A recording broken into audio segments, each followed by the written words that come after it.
God, right? I love this guy. I love this man. I'll be honest. He's the perfect 85-year-old dude who still thinks he looks good in a skin tight, low cut V-neck pink shirt that like you can see his like cancer riddled skin under. Like it's just, but it fits. It all fits. Hard V. Yeah. The V goes under his dick. Like it's God awful movie.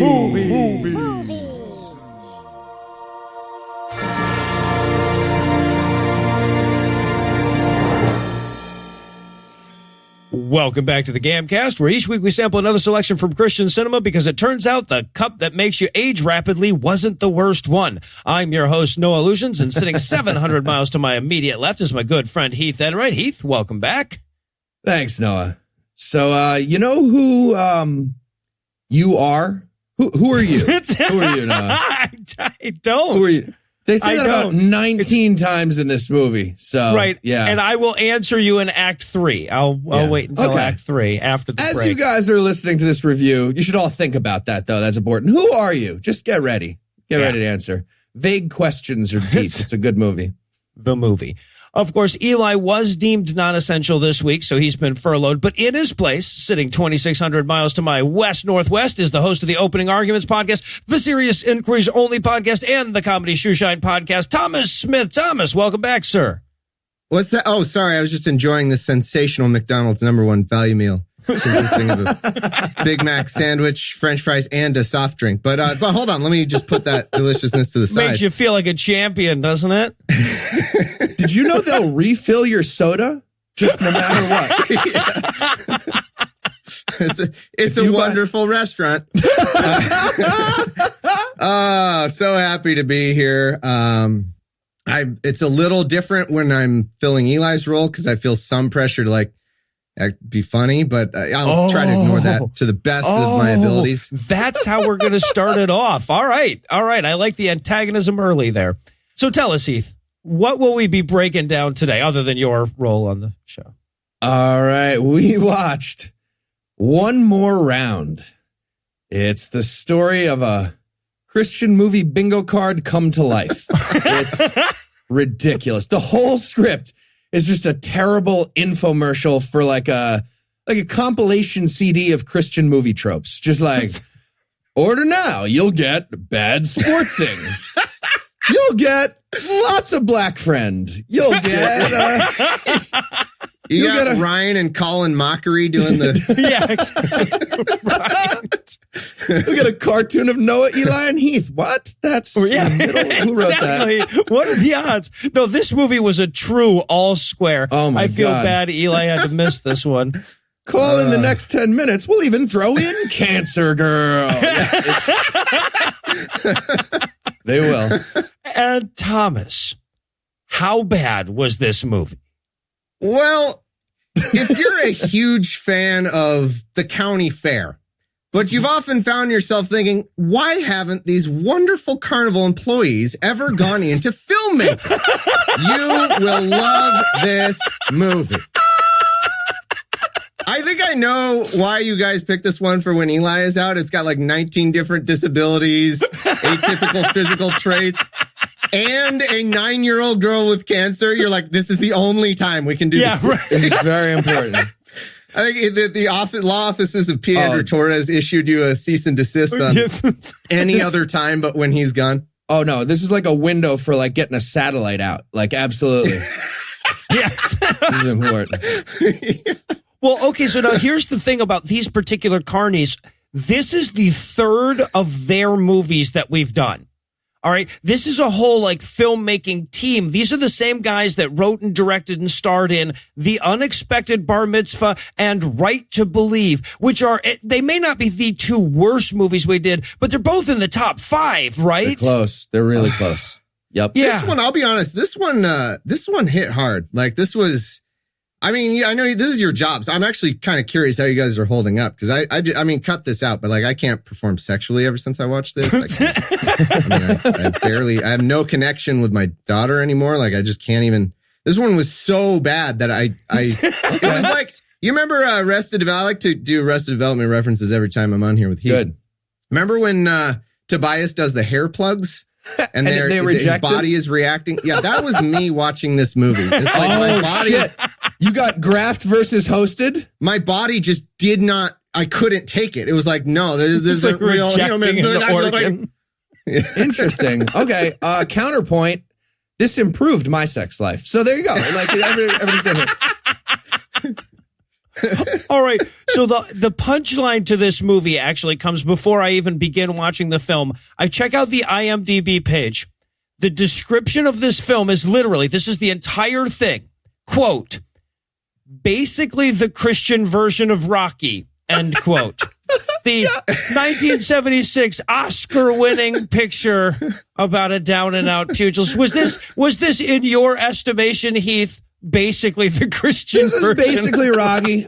Yeah, this is basically Rocky. Do you remember Rocky 3 with Mr. T, Clubber Lang? Yeah. It's basically that, but they lost Mr. T at the last second, and then they went around it. But yeah, basically the same thing. While we're on descriptions, did you guys read the Amazon description? Because it bothered me so much. No, I don't know it. I think you're kind of the writer here. So let me ask you this. Let me just read one sentence here. This is sentence number 2. With his back against the ropes, Jake decides to step back into the ring one last time. That's not how the directions would work on that. You can't use a metaphor in the first clause that like totally interferes with the literal thing that's happening in the second. That's the literal thing in the second clause. If I was like, on thin ice, Jake decides to go back into ice fishing. Yeah, right. And you're like, is he fishing on the thin ice? Or wait, what? Hold on. He might fall in if he's on the thin ice. I don't know.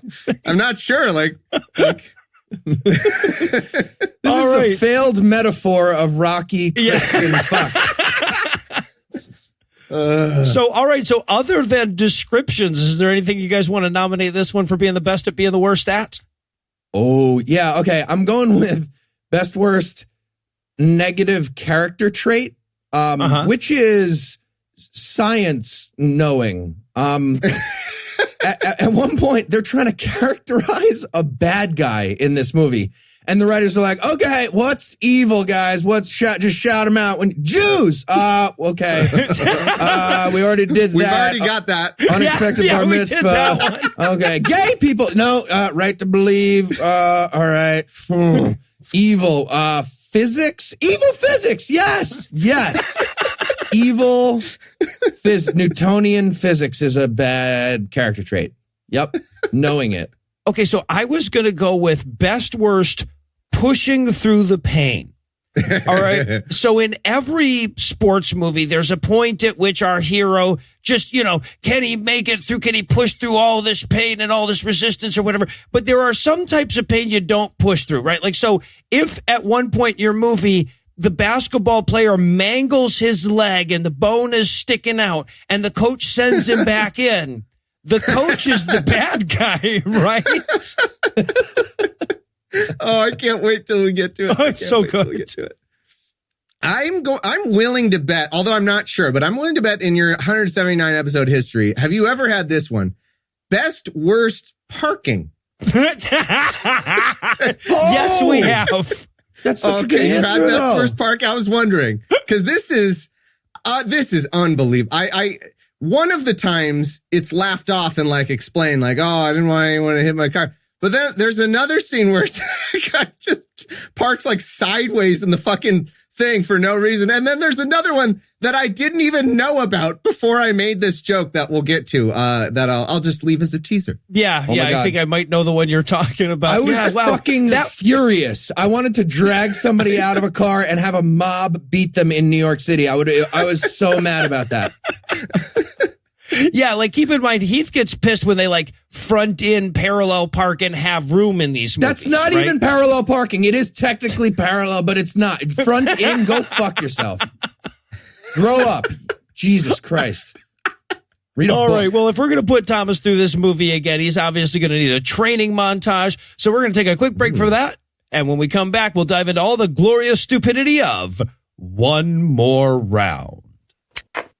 Boy, I sure do like having Thomas on the show more than having Eli on the show, right? Yeah. Guy, if only there was some way to make it permanent. Oh, shh, he's coming. He's coming. Shh, okay. All right, I'm back, guys. You ready to record? Hey, yeah. Almost. Still just checking my sound knobs. Your what? Sound knobs. Hey, Thomas, while he's doing his sound knobs, apropos of nothing, but if the three of us were doing a live show, how would you feel about coming out on stage in your underwear? I mean, I got to be honest. Like, I'm a dad now. I don't think I'd be comfortable doing that. Well, that's because you haven't tried Mack Weldon underwear, obviously. Well, no, that's not what I meant. Trust me, Thomas. I've worn your underwear. They're uncomfortable, and you don't have to be embarrassed about that. Wait, you've what? Mack Weldon believes in smart design, premium fabrics, and simple shopping. They make the most comfortable underwear, socks, shirts, undershirts, hoodies, sweatpants, and more that you will ever wear. They even have a line of naturally antimicrobial silver underwear and shirts so you'll smell less bad. Okay, I don't think I need a smell-reducing underwear. Oh, you do, Thomas. You do. But if you don't like your first pair, you can keep it and they'll still refund your money. No questions asked. Their website is simple to use and takes all the frustration out of shopping for underwear and socks. No more guesswork about the fit. No more awkward moments wondering how long staring at these shelves is too long. Right. Yeah, but it is 4 minutes, 43 seconds, just really? So everybody knows. Yeah. Security guard actually told me that. That's a fact. That's their guideline. Huh. Mm-hmm. Guys, if I buy some Mack Weldon underwear, can this conversation end? You bet. And you can get 20% off your first order by visiting MackWeldon.com and entering the promo code PB. That's MackWeldon.com and use promo code PB for 20% off your first order. What does PB stand for? I don't know. Like lead? Mack Weldon. Apparently they didn't give us a slogan. No, they didn't. Just their name right on the nose. Mack Weldon. Mack Weldon. All right, Thomas, I cannot thank you enough for helping out while Eli's away. Oh, please. It's my pleasure. Great. So, I know you've been on before, but with Eli gone, we're kind of hoping you could step into his shoes a little bit, kind of provide what he usually brings to the show as best you can. Well, I'm not sure if I'm up to that, but I'll do my best. Great. Yeah, we weren't sure if you'd be up to it either, so we wrote down some lines for you to read. So whenever you're in doubt, just use these. Thanks, but I'd kind of rather just bring my own thing to the show. That's adorable. Yeah. No, just read the lines. I want to fuck a... Yep. I'm not sure I'm comfortable reading these. Finish that okay, one? No, we'll ease you into it. I get it. Okay, so Thomas, you sure want to have sex with children, don't you? Right. I don't. Right? No. Okay. Not really nailing this so far. All right, we'll try another one. So Thomas, have you dug up and molested any corpses recently? Oh, fucking gross. No, you fucking sicko. That's right. Disgusting. Hey, you sure you don't want to just read those lines? We put them right there for you so you know what to do. Guys, I'm not going to play the part of a pedophile or a necrophile for you. All right, 2/3 of our jokes rely on having a ready necrophiliac character, Thomas. Do you even listen to this show? Conservatively, 2/3. I used to. Okay. I have a baby, guys. All right. Well, actually, you're stepping in for Eli. So if you could cast a little doubt on your daughter's paternity also, that would be great. Just right here. When you could do it now. Look, I've got to be honest. I'm starting to feel a little unwelcome here. It's less that like you want me on the show and more like you just want somebody to pick on and belittle that doesn't have enough self-esteem to stand up for himself. See, I told you he'd get the hang of Eli's role. No, you didn't. No, I didn't. Right. Yeah. So how do you feel about wearing a cheerleader outfit? Here's a picture. And we're back for the breakdown, and we're going to start this off with an opening line that, I could hear Heath's heart drop from Cincinnati. We're still on a black screen. We're still showing the logos and shit, and a voiceover says, And now from the world of sports. It's so bad. Bad sportsing within 3 seconds, I think it was, because that is just saying the word sports. But then they say, we start off in the ring. The boxing ring. The boxing ring. I was like, yeah, we fucking know. We know it's not the fucking 3-ring circus. Like, it's not Johnny Cash Ring of Fire. Does that mean I need to listen later to find out what happened in the basketball ring? I kind of need to know. Did anybody catch the hockey ring scores? I love, too, there's still the cheering going on. Because, like, he left, we find out he left his fight. So the cheering is still going on, but it's also in the newscast. Like, I'm wondering, is this like a Today Show Al Roker situation? Like, Al Roker, he's out there with the crowd still cheering. All right, we're going to get to the boxing ring. And also, he left the fight. What are they cheering? Yeah. I think the simple solution that we find later on in this movie, too, is there's a cheering button that somebody made that's just, and it goes on perpetually for whenever there's any boxing. Like, just there's cheering, nonstop cheering. Yeah, okay, and we're going to get introduced to it first person really quickly here, because so the credit ends, we get our first glimpse of how poorly filmed this is. This is where we get that little opening dream sequence. Now, our main character, Jake, he's in a boxing ring. Right. And around him is just blackness, because they could afford a boxing ring, but not one that you could put a crowd near, right? Yep. All right, so so he's having a dream that he's boxing, and all the different demons from his past are showing up hilariously in the various corners, right? Yep. His mother-in-law is there. His ex-trainer, Kevin Sorbo, is there. Oh, it's so good. I mean, basically what we're watching here is Kevin Sorbo describing a very real nightmare that he has every night since quitting Hercules. In which he gets taunted by famous Hollywood actor Kevin Sorbo. Obviously.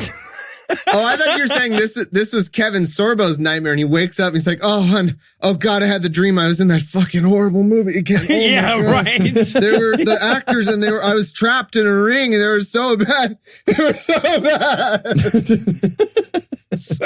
Show me the Christian movie bingo card. Oh no, there's a top spinning on it. What's happening? Fuck. Show me on the bingo card where this movie touched you. It's the middle square. All right, so he wakes up from his nightmare at a meeting at work, right? Like, we're supposed to later have sympathy for this guy when he loses his job. We meet him waking up at work. Yep. Yeah. Sorry, one little quick detail we should mention. His name, this actor, is Tommy Lee Thomas. Tommy Lee Thomas. So, hey, buddy, what's your stage name going to be? Tommy? Okay. Tommy Lee. Don't say Jones. Thomas. Tommy Lee Thomas. So that's what he went. First he was like Tommy Lee Tommy. And he's like, oh no, shit, I got it. No, fuck, that doesn't work. Yeah. That's literally, just don't say Tommy or Jones. Thomas. Nailed it. Thomas Jones. Shit. All right. And then, okay, so my first note on this next scene when he wakes up is, oh my God, there's an African-American little person with a speech impediment in this film. I'm very happy we don't have Eli this week. Yeah. We just went in. He woke up in Twin Peaks, I guess. Or something. Like, is it still a dream? This cast is so fucking weird that they literally had to write in lines explaining like what species everybody was. Like there's because you're so unsure. You're like, what is happening here? So that person you're talking about, his name's Stu, and they literally, I'm pretty sure this was intentional. They wrote in, Stu, you're 25. Stop acting like a kid. So that people wouldn't be like, is this a kid? And then it doesn't stop there, because you got Lawrence, and he's like an old Tig Notaro, kind of like, and I wasn't sure, like, honestly, I was not sure this person's gender. Like, no judgments or anything. I wasn't 100% on the gender. And a second later, they're like, you couldn't even beat an old man like Lawrence here. Like, by the time the horrific boss comes out, I was surprised there wasn't a line that was like, yeah, this guy who definitely doesn't work at Gringotts Wizarding Bank.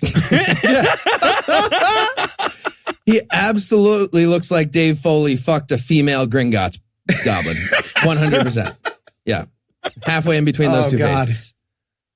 Yeah, that would be okay. So that's our cast of characters. We have Stu, we have Larry, the closeted homosexual, and we also have Angry Jew Boss. Oh okay. my God, this guy. Question: is the boss also a little person?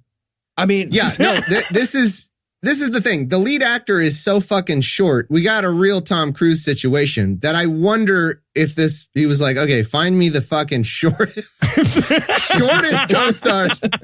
And they found literal little people like that.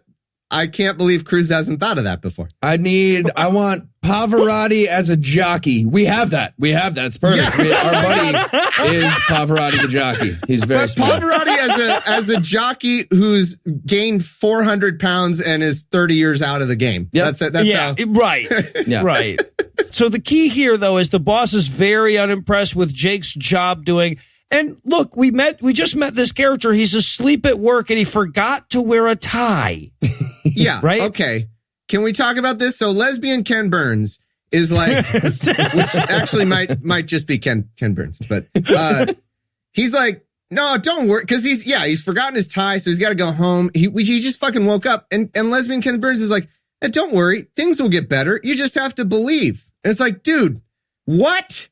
Or maybe you remember to wear a fucking tie if your boss demands it and don't literally sleep at work. Like, he's not just sleeping, by the way. He's hitting fucking REM sleep at work. Yeah, you know how hard that is to do?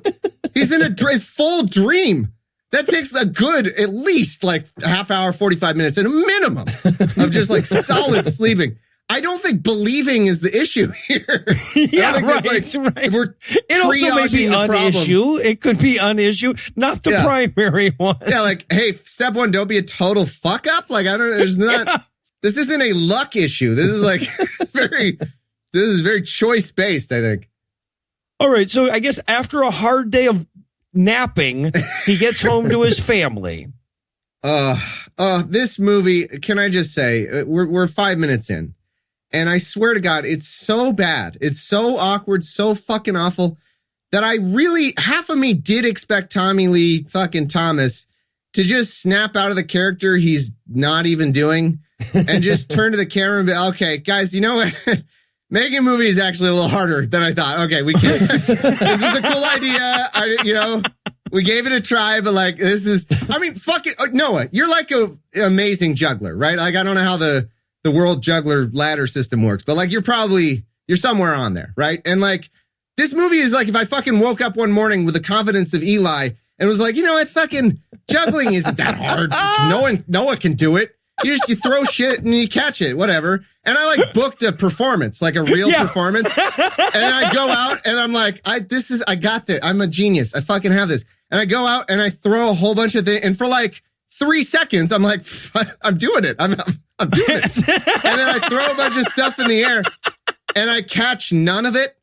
And then I realize like, oh, I don't juggle. Oh, that's the shit. Juggling is actually pretty hard. And like, never mind. Okay. Sorry. I'm not a juggler. Sorry about that. I don't. No, that's this movie. The level of confidence on this team of actors, not just him, it's staggering. It's baffling. It really is. So despite all the evidence. And you these can guys tell are constantly like ad-libbing, like, oh, let me give you a little extra on this line. We're basically Second City. We're crushing this. Well, but here's the thing, though, is that they all turn to each other and they're like, how was the acting? And the other guy goes like, well, you just have to believe. And they're like, right. No, that is the entirety right. of the feedback I require. And believe you. Okay. Oh, my God. You go. And can we talk about the argument between so we got an argument between the fucking Jake, the jackhammer, which is the main character, and Sarah Huckabee Sanders, his wife. And okay, again, I want to tread lightly. I'm not trying to insult anybody, but this argument as written is between two people who are developmentally disabled. Like this is, and that nothing wrong with it. It's just, that's not intentional. Like, I think they're so bad. They're literally, here's the argument. You need job to money for home and food. And he's like, I do job money. And I do. She's like, no, you not job, food, money. At one point, they actually say, we only have until the end of the month to pay the mortgage. And it's like, yep, that's that's how those usually work. Mostly with the mortgage. What do you think? Really came out of nowhere this month. Were you guys, what were you doing until now? I could have sworn this had 30 days. I bring bag of shells to the bank every 6 months or so. They take my shells. I don't know. All of a sudden, we got a letter in the box of letters, and it says shells no good, money now month. What? But then that's really emphasized when mother-in-law shows up. So the conflict in this movie, right? You have to have him down and out. So the mother-in-law says, I'm going to pay off your bills, but I'm taking your wife and daughter with me. And I'm like, yeah, that's how it works. Yeah. What the fuck I'm going to loan you money and take, I need collateral. Your family. I will be taking your family as collateral. This worked great for the Romans. So. All right. So the next morning he's getting ready for work.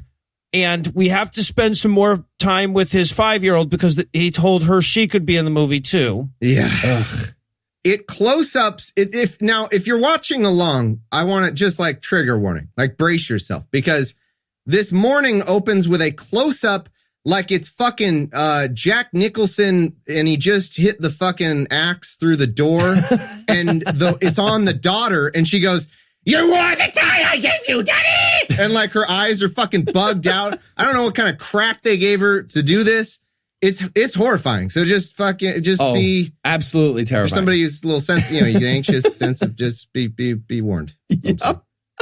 All right, so now we wind up in the first of the bad parking scenes. Oh God, it's so good. Now, here's the thing. It's so poorly done that I'm assuming his car is going to get towed, and that's part of the movie, right? Because he's very clearly parked right under a no parking fire lane space. Yeah. They don't seem to be aware of that ever. Guys, I have to confess, when I had already written the parking joke before I noticed the sign that said, oh, really? I wrote it based on, the other two parking things. And then I saw you in your note, because the second time I watched it, I watched with your guys' notes and it said no parking fire lane. And I was like, he's making a joke, right? That can't really, that's all a funny joke. No, I'm like, no, yeah, imagine. And then I look up in the top of the frame, the sign is right there. They could have cut that out so fucking easily. Yeah, it's like, just tighten the fucking shot. No. Size of the frame, neon flashing sign. You may not park here. Yeah. Oh, so good. So he's grabbing this crappy looking pizza on his way to his terrible parking. And this is when he notices a new boxing gym in town. Oh my God. And the way he notices it is so fucking stupid. He drops his keys so fucking intentionally, like, oh, blah, blah, I've dropped my keys somehow, like an infomercial. And it's just so that he can look over at the boxing gym across the street. Like he needs an excuse. You can just look at stuff without a fucking MacGuffin. You don't need a MacGuffin to look at things in a movie. Like moving eyes don't require a plot device, but they think it does. So he drops his keys and then he locks eyes with the box. Like he might as well bump heads with the gym while they're walking down the street and have a meet cute. And they both drop enormous amounts of paper and they're like, oh, hello, Jim. Hello, human. Yeah, it's so dumb. Yeah. And then they do a quick flashback or a hypothetical. We never know. Because it cuts to a black and white infomercial of, maybe I should take up boxing again. And then his wife's like, that's the dumbest fucking idea I've ever heard in my life. Shut the fuck up, you human garbage, essentially is what she says. Yeah. And then we don't know, was that him hypothetically imagining, maybe I'll tell my wife that, or did he already? Unclear. We don't know. Again, you can just walk into a building without a MacGuffin in a movie. You don't need a flashback to explain that. They're really establishing the fuck out of this scene. They're like, we need to know why everything is happening at every second. Just a flashback to the crew making a movie. Okay. That's a bit much. Yeah, to him telling his wife, what if I made a movie? That's the dumbest fucking idea I've ever heard. And he still does it. He still does Flashback to, what if I told my wife that I was thinking about making a movie? That's the dumbest fucking idea. And then flashback to like, how many flashbacks do we need in a good movie? Just flashback to a pale blue dot. All right, I think we've established everything. Good. We did it. All Yes. right. All right, so he walks into the boxing gym. There's an enormous black dude who will play the part of the bad guy just by being black. Yes, right? This is O.J. Simpson Jr. Okay, all right, yeah. See, that reaction, you don't know if I'm joking or not. You think I might be serious. You're not sure. I swear to God, I looked it up to make sure it wasn't O.J. Simpson's son. Because it looks a lot like young O.J. Simpson. Does he have I don't a child? know how big of a fan you were. No, I don't. Well, I don't think so. Okay. I'm pretty sure not. So he goes in, and the black dude who's getting trained as a boxer is very rude to him, but the trainer recognizes Jake. He's like, hey, wait a minute. You have a backstory. Let's flush this out a bit. Let's tease it a little. Tease it for us. And it gets better because then after some, again, OJ Jr. is really mad at Jake for no conceivable reason. I think it's just, we'll see a theme of this movie is that, black people are bad. So he's just really angry. Just for walking in. It's just like he's mad that he walked in. Like a record needle pops fucking up. Asshole. Yeah. Just a full biker bar inside this boxing ring is staring at Jake when he walks in. It's aggressive. Yeah. And look, okay, so at the end of this movie, he's going to fight this black boxer guy, right? So they're trying to set up some antagonism between them, but it's so sloppily done that when like Jake leaves the gym, the black guy calls out to him. He's like, yeah, run away. You never finish anything, do you? Oh, God. And then again, he gets in his car and he says to God, where did I go so wrong? He says, as literally no parking fire lane is above him. It is horseshoe theory fucking Family Guy level comedy. Like, where did I go? You're parked in a fire lane, you idiot. This is not, God has nothing to do with this. Oh my God. My favorite moment here was because he's supposed to get angry and like punch the dashboard here, but he clearly doesn't want to fuck up the rental, so he just gingerly pats it. Can we get the insurance for $10? No, just tap it. Just tap it lightly. So Stu and Larry are chilling at the furniture store. We gotta hash these characters out. Stu is worried because his fortune cookie isn't lining up with his horoscope. What a silly way to live one's life.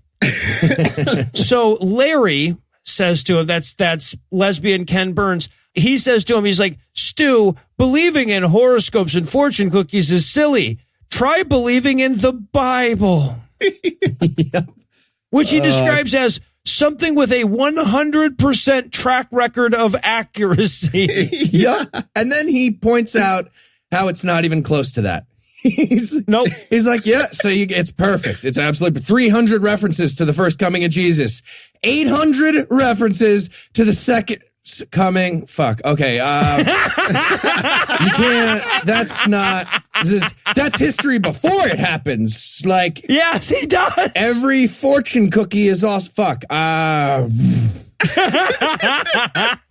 It's pretty fucking amazing to, in your own Christian movie, make the argument that like, look how accurate this is. There are 800 predictions that haven't happened yet. Yes.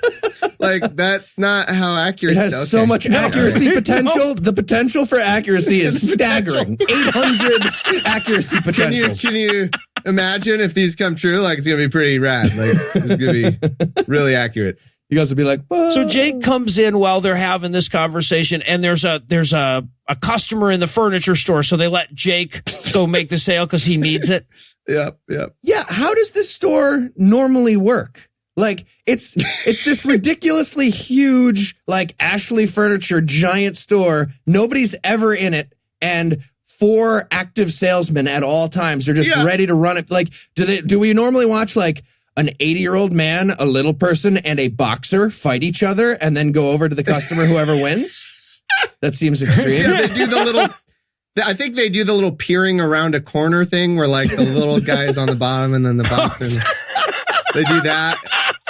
Boop, boop, boop. All right. So now, so he's going to make this big sale. We have to pause for a minute here, though, to cut to wife and daughter. They're moving into mom-in-law's house, and we have to remind everybody that mother-in-law is a horrible, horrible bitch. Right? She has the whole, like, there will be no toys in the living room in my home. The mom is like, you're never seeing your husband again. He's the fucking worst. I hate him and all that. Straw poll. How many of you are completely on the mom side? Because I mean, I'll be honest. I'm kind of. I mean, they do make her a little too unnecessarily evil, but like I'm 80% with her. No, I'm okay. I'm gonna make a better vote. I'm 100% with mom at this point. Mother-in-law is correct from every like logical perspective. Absolutely. I mean, granted, she's like yelling at a child and skinning Dalmatians in the scene, but like logically, she's correct. Let's just be like dispassionate. Like, from her perspective, she's got to be like, these people don't know literally how mortgages work. Like this, no, they can't be trusted. Right. He's got a job fighting with 2 other guys for the 1 customer a day at the furniture shop. I need to take custody of your child. You cannot be trusted to raise a human. That is correct. Oh God. Well, I'll tell you what, the shame of it is that you don't have Eli here to back you up, because when the mother-in-law ends this scene by saying like, and take your daughter out of those cheap clothes her dad bought her and put her in more expensive clothes that I bought her, I wrote in my notes like, holy shit, this woman is Eli's spirit animal.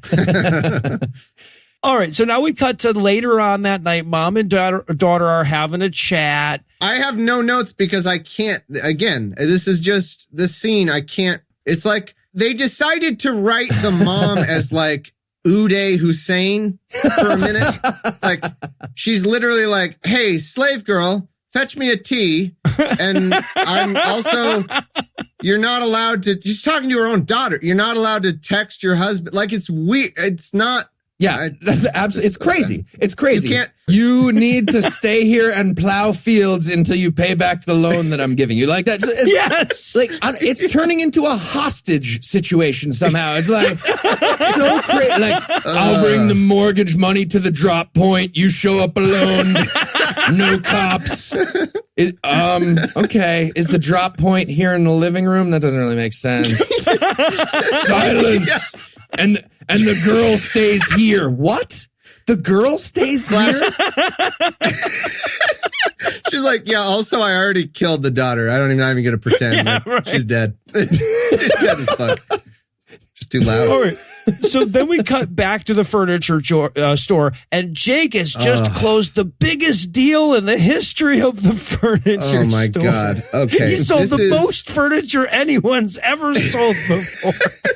And this is where Larry points out that he's known this whole time that Jake used to be a semi-famous local amateur boxer. Oh, it's so sloppy the way they do this, too. He comes up to him. Larry's just like, wow, you store record sales. I guess you could say you uppercutted that furniture sale. Speaking of boxing words, you're a boxer. Nailed it. And Stu is 25, right? Stu, you're 25? Great. And I'm a man.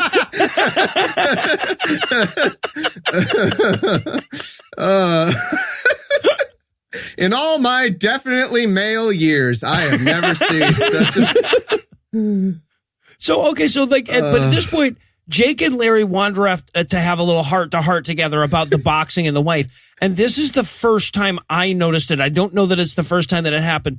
Whenever Larry is near Jake, right? Whenever these two actors are near each other, Larry is touching Jake constantly. Yep. He's massaging his shoulders. He's rubbing his legs. He's feeling his biceps. Oh, he's taking pictures at atheist conferences too close. It's no good. This is not how I want to imagine Ken Burns. It really did. Gross. Mess with me.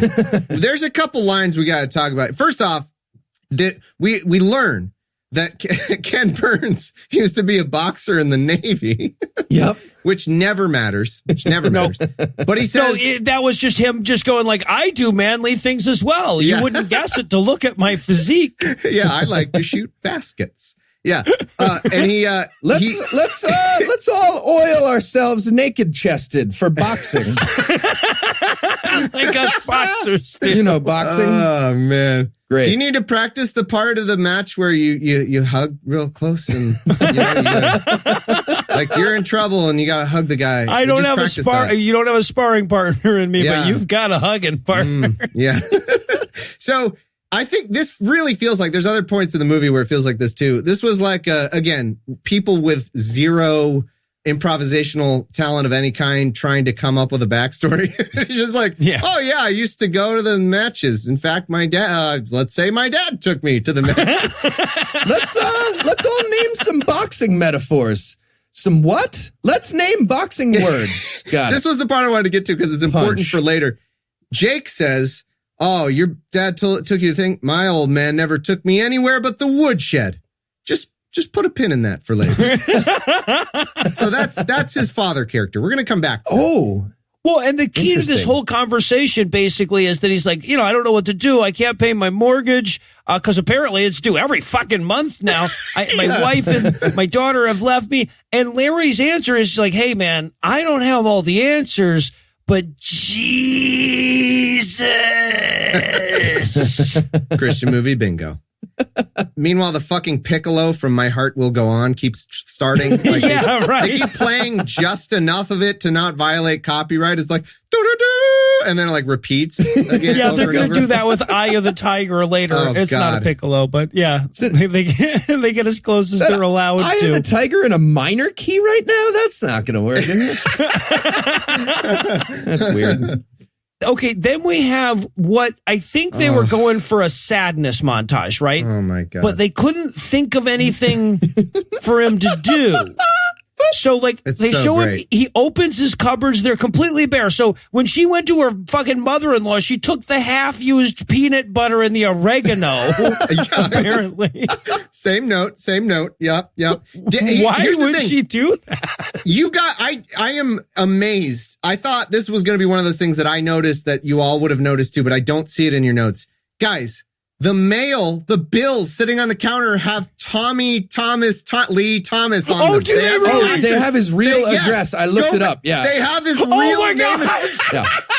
They do. They couldn't. This movie is such a slapdash piece of shit. They couldn't print fake bills. That's not just a printer. No one owns a printer. Even put with fucking Jake the Snake jacket, whatever. It's God. So it literally says Tommy Lee Thomas. And I was like, it's so good. It's so good. It might as well say, Tommy Lee Thomas, you can't bring us bags of shells for your mortgage. You need to pay us in real money. You're the real person, Tommy Lee Thomas. You're stupid. This is your address. Enclosed is a picture of actual money and what we expect next time. All right. So the next day he shows back up for work. The boss is not very happy with him. The boss takes him to his office and explains that he's going to steal his big record sale and take all that commission that he earned because he's a Jew. And then he fires him, too, because why the fuck not, right? While we're pissing on the guy, let's also fire him. And I have to say, first sensible business decision this stupid company has made. You don't... Right? If apparently even this manager is getting in on the commissions, why are you paying so much commission for the one customer we've seen for the month of this movie? Yeah. Well, and okay, there's great moment here where he realizes that the boss is going to steal it. So he's supposed to grab the boss by the lapels, but he very clearly misses. And the boss is like, well, shouldn't I, as a character, jerk away now that I know? And so there's this weird blocking moment where he's trying for the lapels, so the boss is not moving back, but actively. It's almost worth watching the whole movie just for that. But then, in addition to the ridiculous grab, we also get gay old guy holding back Tommy Lee Thomas. Yes. He's like, I'll hold you back by your nipples. With so much extra touching. Just a wildly sexual version of hold me back. Not by the dick, man. Okay, seriously? Hold me back never means that. Yeah, the director's like, cut. What are you doing? He's like, well, I've never seen a guy punch a guy with both his nipples being grasped at the same time. So You tell me if that's ineffective. Sorry. Okay, one nipple and the dick. Is this better now? This feels more reasonable. Nope. So then that night, Jake has to call his wife and tell her that he lost his job. So she hangs up on him. Then mom-in-law comes in because she says, hey, I need you to co-sign on this loan for your mortgage. Really? You're loaning money to pay off the mortgage? That's interesting. Yeah, but what she's really doing is tricking her daughter into signing a restraining order against her husband. Beautiful. Classic signature ruse. There is no way to get out of that. It's a magic spell. You're done. Like, she could just write in crayon at the top of that, plus the little girl's my slave for life. And that's it. That's how it goes. It's magic. Not a court in the land will throw that out. And I don't even understand this TRO because Jake hasn't one time tried to see them or come to the house. No. There's no, like, as far as the mother-in-law knows, Jake quit, like is going to a new family. Like, it doesn't even. He was just like, wow, that collateral thing worked out. I was going to ask you to do that. Yeah. All right. So the next day, with nothing else to lose, Jake goes back to the boxing gym. Okay, so now the guy is unemployed and his family has left him, and he's like, fuck it, I'll box. I will go pay someone to train me to box. Yep. He just walks in, again, with just this dumb fucking walking pile of oatmeal. Just this 55-year-old dyed hair guy. And the trainer's like, okay, here's what we're going to need. We're going to need a train. You're going to need facility. It's like, what? In what world do you think this idiot is going to box again? The script says he's boxing again. So like the trainer just has to know, but there's no reason he would ever think that. Yeah, absolutely. Also, I have a couple questions about the scene. First of all, why does this guy hate Jake so much? They have no reason. And he's black and they're angry. It's a race thing. Okay. He's so aggressive every time. Just like, what the fuck are you doing? You trying to fuck my wife? Eat my child? Dude, what? You keep saying crazy stuff every time I walk in. I know. How this scene would work in real life is you walk in, oh, hey, man, want to get into boxing? Or? Yeah, right. Exactly. Yeah, okay. Yes, that would be the whole scene. Hi, my name is Michael. He's going to murder everybody who comes in. Like, this is my boxing gym. And furthermore, the trainer's got to be like, dude, I run a business here. Like, right. Could you stop antagonizing everybody? What are you, the third act villain? He just walks over to the trainer, starts peeing on him. Get away. All right. Relax. So he says, I want to train. I want to be a boxer again. He says, all right, $350 a week. And he's like, I don't have money. And the guy's like, okay, that's not going to be helpful. However, will you accept these shells? I do have. He says, no, I won't. But I do actually happen to have an Italian guy in a low-cut pink titty hugger speaking broken English that might be able to help. This extremely old Broadway choreographer that I know is the best boxing trainer in the business. By the way, this is Arnold Schwarzenegger's best friend in real life. That's who this is. That makes so much sense. Is that real? Yeah, that's real. He was a famous bodybuilder back in the day. His IMDb page, by the way, lists him as an Italian actor, author, chiropractor, former boxer, and former bodybuilder. It's funny how real doctor never ends up on a list like that. God, right? I love this guy. I love this man. I'll be honest. He's the perfect 85-year-old dude who still thinks he looks good in a skin tight, low cut V-neck pink shirt that like you can see his like cancer riddled skin under. Like it's just, but it fits. It all fits. Hard V. Yeah. The V goes under his dick. Like it's and then oh God, it's so good. I love this guy. I love this man because then the rest of the movie we get to hear this guy try to speak English. Like never quite gets it right. It's not like Arnold where clearly, they told him, okay, here's the words. It sounds a little funny, but here's the words you say. This guy, they're like, yeah, close enough. Like, yes. Most of this movie is just, yeah, close enough. Whatever. So many of I'm not gonna correct those, so you. many things he says in real life would have ended just with like everybody else in the room being like, uh-huh, and then just talking about something else. Yes. All right, but this is Franco now. Franco's gonna take Jake to go see Billy Jack Taylor or Kevin Sorbo. And at this point, I can only assume Kevin Sorbo thought the thing about acting circles around someone was literal. Oh my God. It's so silly. Right. So Jake shows up and Kevin Sorbo was like his trainer back in the day when Jake pushed out on his biggest fight ever, and he cost Kevin Sorbo tens of thousands of dollars. He's been avoiding him ever since.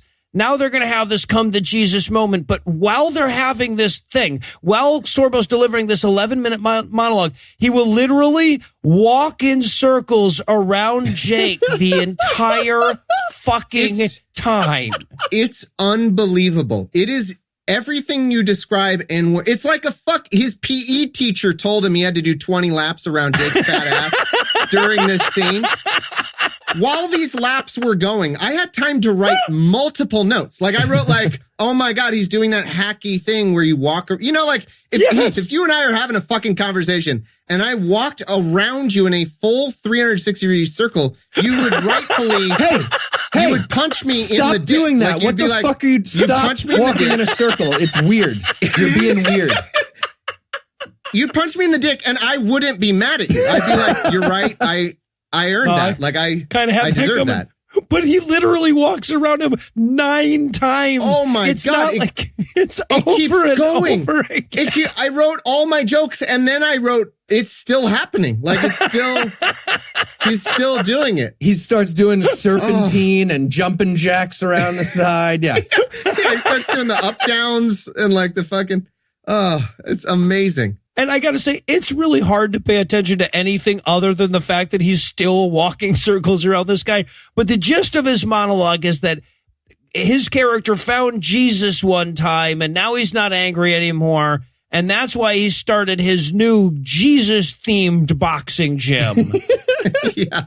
But if you don't want to watch this movie, and I don't blame you, however, I think there's good reasons to watch it. But if you don't want to, I'll give you the whole of Jake the Jackhammer's performance is just imagine if the one face Tucker Carlson makes was a person.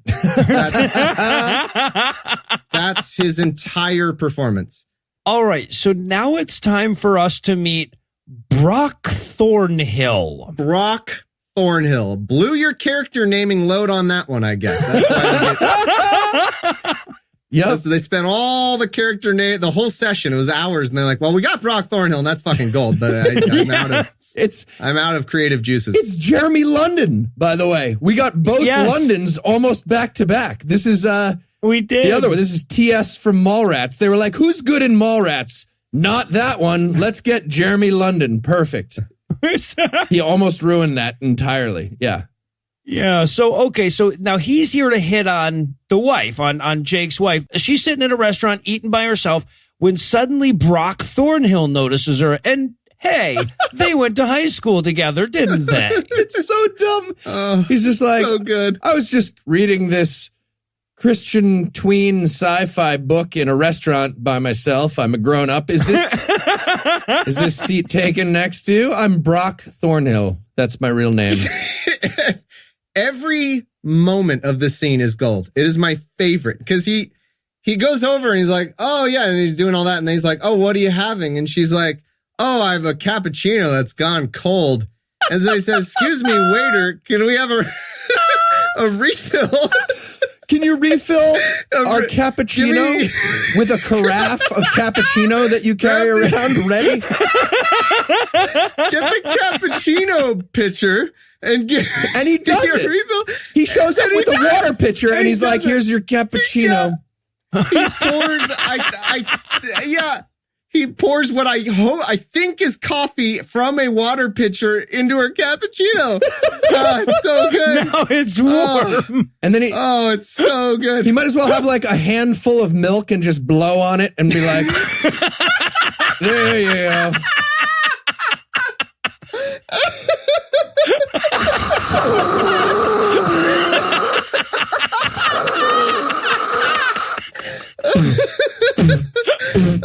Just spit it into her mouth like a bird. It's so dumb. Just snowball me a cappuccino? Yeah, kind of. It's so funny. And then it gets better, guys. It gets better because the whole thing about Brock Thornhill, that I'm sure you've all heard of Brock Thornhill, is that he's a golf. Okay. Somebody else right. do it. I can't do it. As he's talking to this girl, a young girl shows up. As he's talking to the wife, this young girl shows up and she's like, "Oh, can I get a picture? I'm such a huge fan. You're the Brock Thornhill." I'm so sorry, Noah. I'm so sorry. You have to say the exact line because this is what you do when you come up to someone you already know. You say, this is the line, word for word. "Excuse me, you must be Brock Thornhill." Yes. Like, what? Has anybody ever come up to you at a conference now and be like, "You must be Noah Lugeons"? Like, no, it's you. What? You know, that's not the order words go in. Yeah. But here's the thing. So they're sitting there around in their little writing room. They've got the name. They're pretty excited about that. And they said, "Okay, what kind of profession do like 19-year-olds get really wet about? What profession is just really?" Did you say senior tour golfer? I did. And as I know, at least Heath knows, Golf Pro is not PGA golf. That Golf Pro is like the dude who runs the golf program. Yeah, right. The guy who gives you the putting practice and shit at the clubhouse. Idiot. Yeah, the high school girl wanted a picture with the guy who gives lessons at the fucking driving range in this shitty little town. Sign my boob! You showed me how to use a 7-iron. Woo! No. And I love how he also, the end of the scene, he concludes by obviously paying for her cappuccino water because, I mean, he's pulling down Golf Pro bucks. He can, oh, fuck, I easily have that cappuccino water. Furthermore, I'm gonna tip the guy. I get one free cappuccino at the snack bar at the clubhouse every day. Yours is on me. I'll use my ticket for that one. I'll pay for mine. Oh, I love that scene so much. All right, so now we got to cut back to Jake sadly sadding back home. And this is one of those stupid fucking Christian movie tropes that I love, right? Because he's like all sad and he picks up the Bible and just starts reading out loud at random. Now, here's what happens when you actually do that. David attacked them from twilight until the evening of the next day. Not one of them escaped except 400 young men who mounted camels and fled. That was random. I swear I didn't go out of my way for an Amalekite massacre. I just actually opened to Samuel. So dumb. He's like, all right, I'm going to go choose your own adventure style with the Bible. Just like Bandersnatch. Yep, cool. And I'm cutting up my father's body. Fuck. Okay. Still better than Abraham and Isaac, I guess. But he's not even close to the book of James, which is the quote they tell us that he's reading. He's like, he's clearly in like the early part of the Old Testament. Like if he opens up anywhere near that page in real life, it's going to be something like maybe what Noah said, or like, you must marry your rapist. Wow. Okay. Did not see that coming. And like these people are familiar with the Bible, you would think, right? Like what, can one of these movies one time, instead of the fucking King James Bible, he picks up a book that's entitled Extremely Limited Selections from Just the New Testament. And then they open it, and then they're like, oh, inspirational some of quote Proverbs and a bit of Ecclesiastes. Let me just open up this inspirational poster. Oh, it's already open. I'll just read this quote. Good. It's like, here, let me consult my Bible Hang pamphlet. in there. Okay. Yeah. Okay. Okay, so he asks God for some help. He's like, please, God, show me a sign of which way I must go. And there's a knock at the door. Yeah. And it's the main character from Right to Believe. Yep. I was so happy to see him. So this is a movie we did years ago about a guy who, as a news reporter, was being forced to write a story about a gay pride parade without even talking about how they were all going to hell. That was this guy. That's what we're familiar with this guy from. God, the amount of brain cells that you guys unfortunately have dedicated to Who's Who in Christian movie. It's eventually you can sue somebody, right? Can you eventually get a lawsuit? It's not a good life. It's not a good life. I'll tell you that much. But he's here to serve Jake with his temporary restraining order that his mother-in-law tricked his wife into signing. To which Jake says, I haven't even abused my wife. He says in the manner like as though he meant to get to it and just hadn't yet. Yes. Oh, fuck. I already got a restraining order and damn All it. right. Well, I knew there was something. The quote is, and I quote again, I know Thomas just read this, but this is the actual quote from the movie. I haven't even abused my wife, man. I guess I might as well abuse her now. What the fuck was I waiting for? Right. Yeah. What? I didn't even get my money's worth out of this. Jesus Christ. Like you left the restaurant and found out your meal actually had been paid for. Oh, you're like, I didn't even have the buffet. Oh man, I would have ordered the lobster. I didn't even know. Oh, I forgot to use my app card too. We got to go back. Yeah. Fuck. All right. So now Jake has to head off to the boxing gym, but damn it, his car won't start because he's down on his luck. So he walks. I wanted the car to explode so badly. Just right here. Just goes up, giant explosion. Mother-in-law walks away slowly. The flames behind her. No. And this is where we meet surprise cancer girl. Eli's going to be so pissed at us. Cancer girl, bingo points, problem of evil. Yeah. So Sorbo is putting together a charity boxing tournament to raise money for this little girl's chemo because our country is terrible and we are awful people.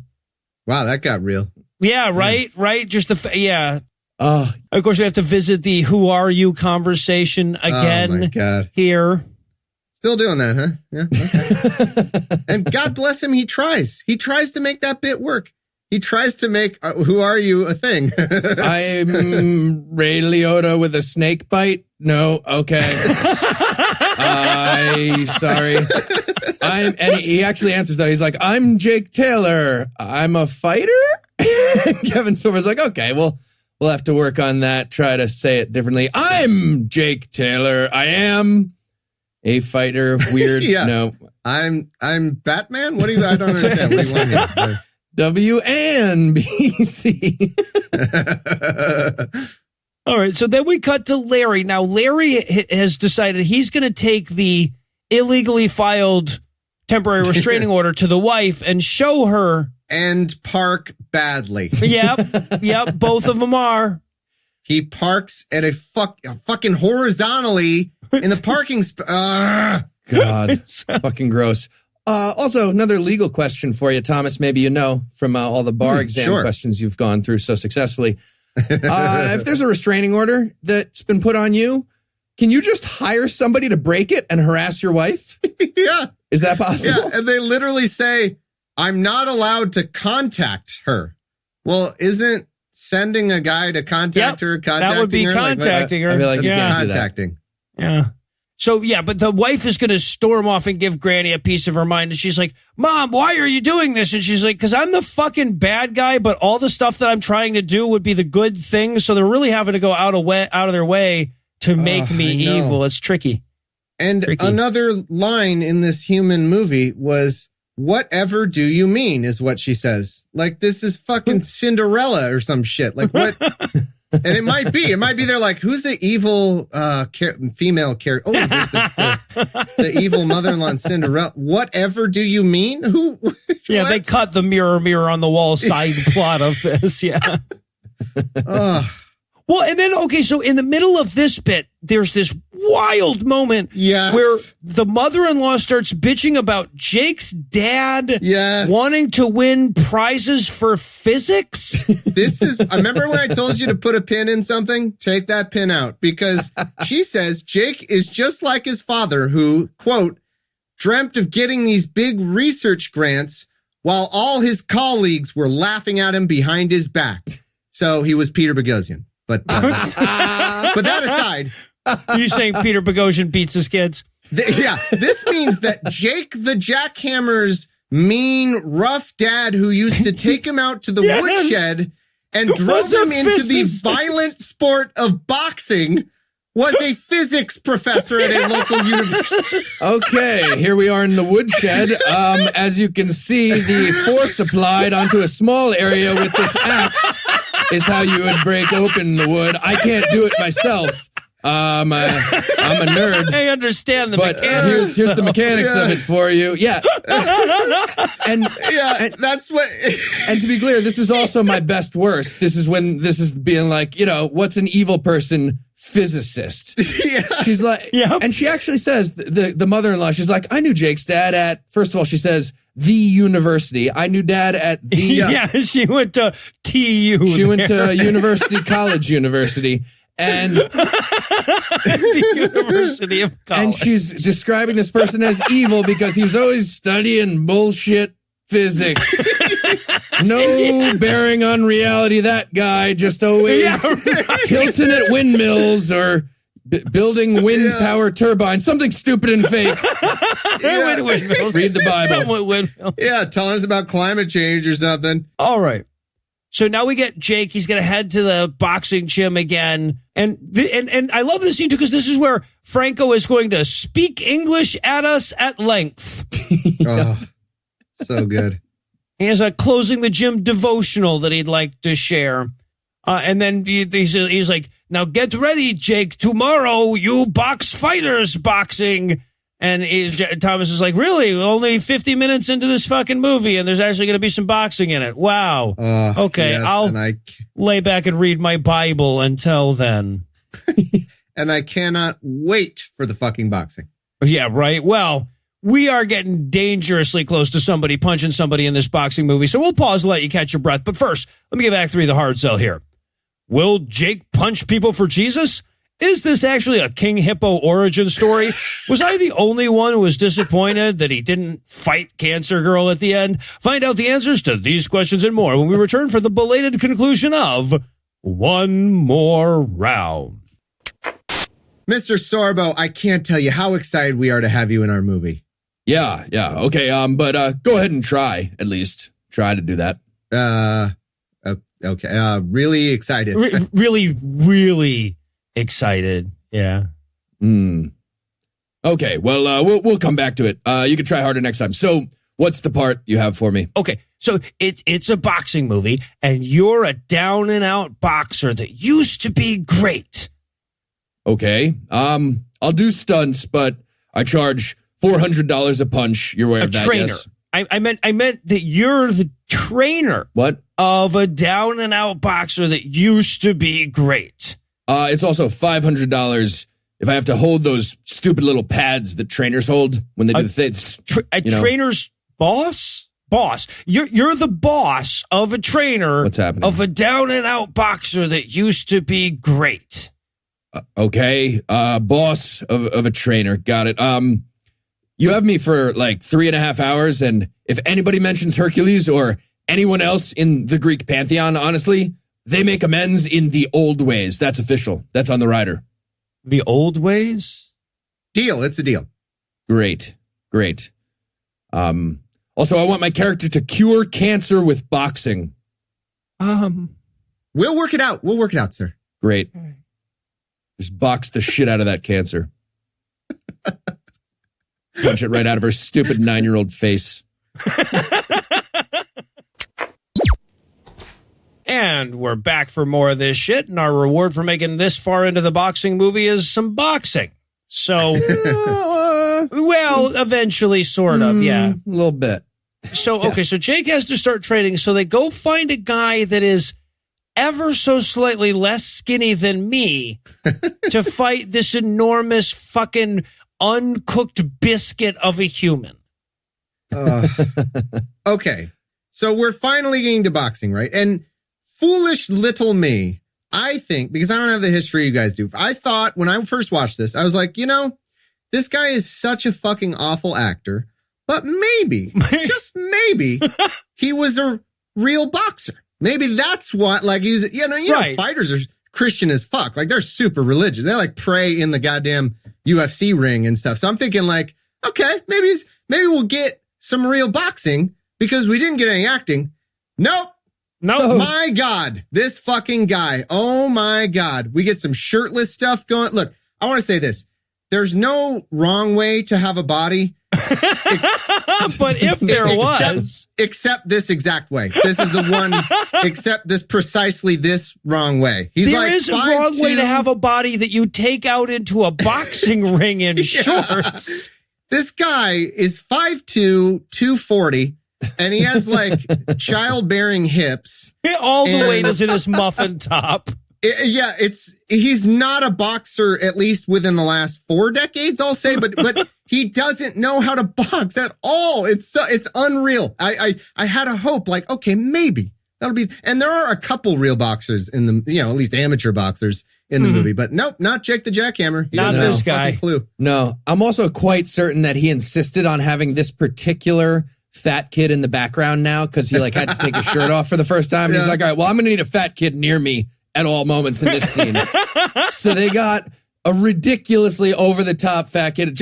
And the kid in the background is just like looking at himself in the mirror, trying to find like the unfattest angle. You guys do this? Or maybe it's just me who does this? Big people do this. Man. We look at the mirror and we angle ourselves and we try to find like, oh, my boobs look the smallest from this. If I tilt this way towards somebody, I look less. Or maybe they caught him after Jake was like, yeah, I want that fat kid in the scene. And he's like, what? And then action. And he's like, I'm fat. He's just looking at himself.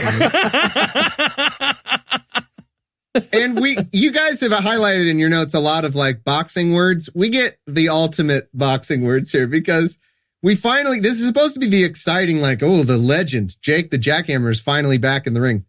And, they're going over to Kevin Sorbo. Oh, come, you got to see this. Nothing that's happening. And somebody in the crowd or in the assembled boxing gym patrons yells, Jake, do a headshot.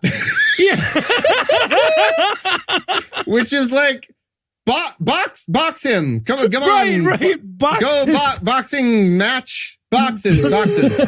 Well, and what's so great is the idea here is clearly like the writer in his mind thought, yeah, he'll just be kicking so much ass in the boxing ring. Everyone will run in to see him fighting. But the guy's just sort of standing there in the middle of the ring, swatting at the other guy's head. It would be like if in that scene in The Matrix when they were like, hey, Morpheus is fighting Neo, you get there and they're playing slaps, Yeah. And Kevin Sorbo has a line. Well, he's fast as ever. He's not moving. No, he's not at all. He's completely stationary when Sorbo says that. He can't even move. He is the slowest fucking turd out there. He's biblically fast. He's fast like a cedar. You should see how fast he is. So Franco tells him about the big cancer charity tournament, and if he wins, he could win $40,000 that won't go to chemotherapy. Kind of figured the boxers would just donate their time. I know that's a high purse for a cancer charity event. Like, what? Usually, right. Like that would have been like if you had charged us to do Vulgarity for Charity reads, right? Yeah. Like that'd be cool if it was cancer kids fighting in the tournament. So one of them got an extra $40,000, and that would have been a great movie. But they missed all that. Was so disappointing. They put Cancer Girl on all the posters, and no one ever fought her. Fuck you! I want my money back. Get fucking Dustin Diamond or something. Like make it interesting. Get Screech. Yeah, bring the whole chemo ward, and winner gets free chemo.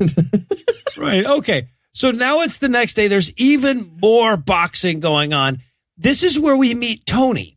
Oh, God. Now, Tony will just step in as though he's just showing up from a movie that got canceled, right? And they were like, okay, but we'll let your character come into this movie and have a character arc, right?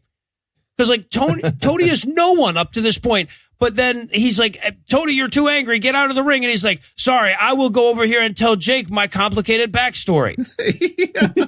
Why are you so angry, man? And once again, we get bad improv backstory. Yeah. I'm so, let's see, what might I be at this point? I'm just so mad because at myself. Jesus forgave me, but let me work something out here.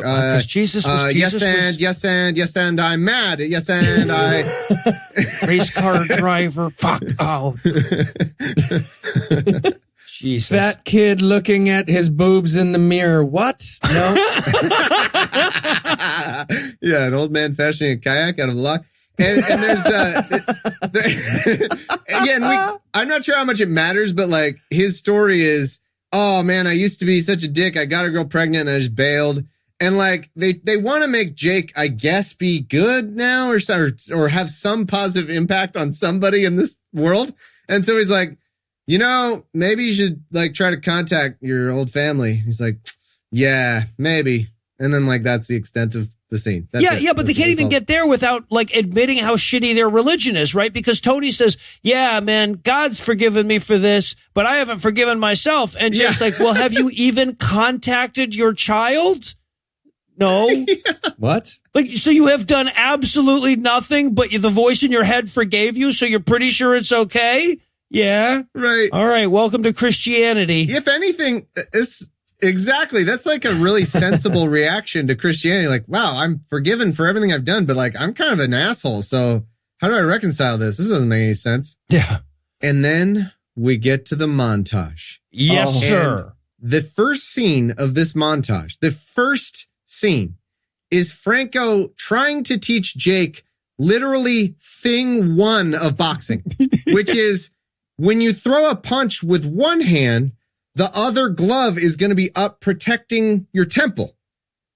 And Jake can't even do it. He does it wrong. This would be like if fucking Tiger Woods quit golf for 10 years and then he does a training montage to get back into it. And someone is like, okay, here's the end of the club you hold.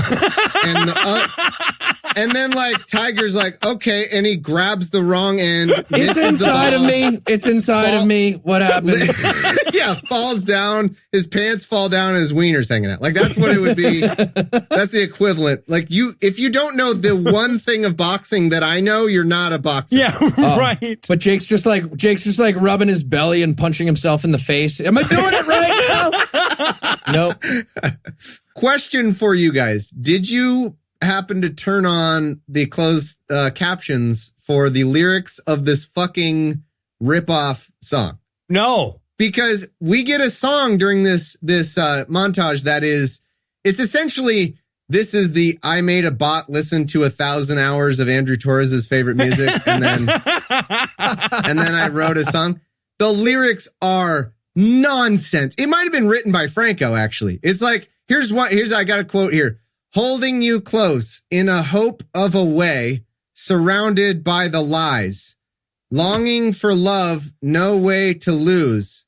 And then my brain quit, and that's all I could type. Right. Surrender love, squinting the nail. That's the whole thing. Squinting the now was written in the lyrics. If you turn on the closed captioning, it actually says squinting the now at one point. It's nonsense. It is utter nonsense. It's amazing. Awesome. Got the eye of the leopard. It's the different song now. We get that one later. Eye of leopards are different than tigers. All right. So now Cindy and Brock are having a front yard picnic together. They are having a picnic at the local high school. Yeah. I think. And by picnic, what we mean is this is what's in the picnic basket. I swear to you, 2 red apples, 3 green ones, 3 bananas, 2 pears, and the spare key to the shed. They obviously just grabbed the basket that was on the fucking table and brought it out to the front yard and put it on a towel. This is a fruit-heavy pick. I feel like they're going to be shitting like crazy after this. Hey, did you bring a cornucopia? Is that a horn of plenty to this picnic? You're weird. And then he starts talking about all his groupies. Yeah. And it's like, I love it. I love the idea of golf pro groupies. They're just like hanging out in the pro shop thinking if they bat their eyes at him, they'll get a discount on greens fees. I really like discount golf. Watch this. I'm going to go, hey, mister, you must be Brock Thornhill. Why, yes, that is my name at the top of the price sign there. That you see. How are we ever going to pay for these greens fees? How pepperoni pizza. You couldn't see it to possibly throw in a small basket of range balls, could you? Just help a hot teen out. So, yeah, and the whole bit here, like Brock's talking to the wife and he's going like, I was in love once, but she just couldn't handle my golfing lifestyle. All those crazy golf benders that we went on, waking up at a nice early hour and having did they pick breakfast. Golf? Like it's your movie. Just do musician. He could be an actor. Yes, he could be a musician. Anything he wanted. I feel like if you told Jeremy London to play a guy who was an actor, he would have said, oh, come on. The problem is they're stuck in the world's shittiest Herald and they have to call back to the bullshit fucking improv they did where some asshole improved him as a golf pro. Yeah. Right. And now they have to make it work. Like, yeah, all those golf pro groupies. God fucking damn it. Why did you pick golf pro groupies? Jeremy London tells a story of doing coke off Tiger Woods' dick. Like, okay, we can roll with this. That sounds. You're a golfer with groupies. Got it. Larry goes, no, tell the story. We also get a weirdly long speech from non-English speaker Franco. Why? Again, which is not the greatest pick. Like, he stops him from boxing and he's just like, I'd like to read a como se dice, soliloquy from Hamlet. What? You're going to have him do a soliloquy from Hamlet? Okay. All right.